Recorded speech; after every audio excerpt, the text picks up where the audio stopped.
राष्ट्रवादी काँग्रेस पक्षाचे प्रदेशाध्यक्ष सुनीलजी तटकरे यांनी सांगितल्याप्रमाणे माझा पक्षप्रवेश 26 तारखेला माझ्या मतदारसंघामध्ये होणार आहे। मोठ्या प्रमाणामध्ये मोठ्या उपस्थितीमध्ये हा पक्षप्रवेश 26 तारखेला मंगळवारी संध्याकाळी होणार आहे। एकनाथ शिंदे यांची उमेदवारी निश्चित झाली आहे का? हो, एकनाथ शिंदे साहेबांशी बोलणं झालं। शिंदे साहेब आणि अजितदादा दोघांशी बोलणं झालं।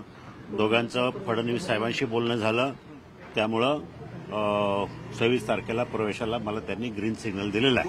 उमेदवारी निश्चित झाली आहे। चौथ्या वेळा लोकसभेत जाण्याची तुमची तयारी?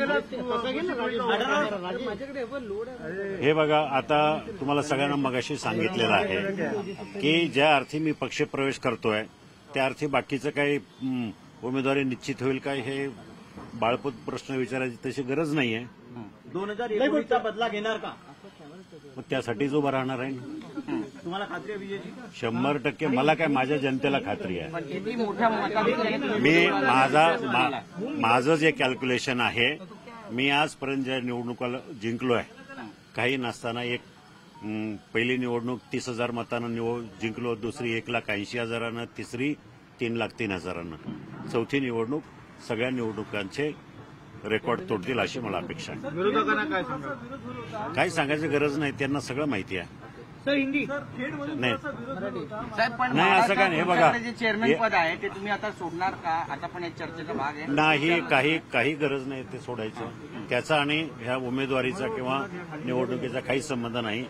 राहिला प्रश्न तुम्ही काय विचारलं, हे बघा, विरोधाचा विषय असा आहे की आम्हाला सगळ्यांना, महायुतीतल्या सगळ्या घटक पक्षांना, देशाचे पंतप्रधान नरेंद्र मोदी यांना तिसऱ्यांदा पंतप्रधान होण्यासाठी अबकी बार 400 पार ही संकल्पना केंद्र पातळीवर आणि राज्यामध्ये मिशन 45, मिशन 48 हे राबवण्यासाठी आम्ही सगळे मतभेद बाजूला सारून एक दिलानं कामं करणार आणि सगळ्या ठिकाणी उमेदवार निवडून आणणार। शिंदेचा उमेदवार अजितदादांनी पळवला असं म्हटलं जातंय। नाही, असं कुठलं काही म्हटलं नाही, कोणी काही म्हणत नाही तसं। हे महायुती आहे, हा कन्सेन्सस आहे महायुतीतल्या तिन्ही पक्षामध्ये। या तिन्ही पक्षानं ठरवलेलं आहे। त्यामुळे कोणी पळवलं, कोणी काही नाही, याच्यामध्ये सरळ आहे, महायुतीतला उमेदवार आहे। ठीक आहे साहेब, दिलीप मोहिते पाटील यांनी पण विरोध केला होता। ते झालं ना, सांगितलं त्याविषयी बोललो मी आता।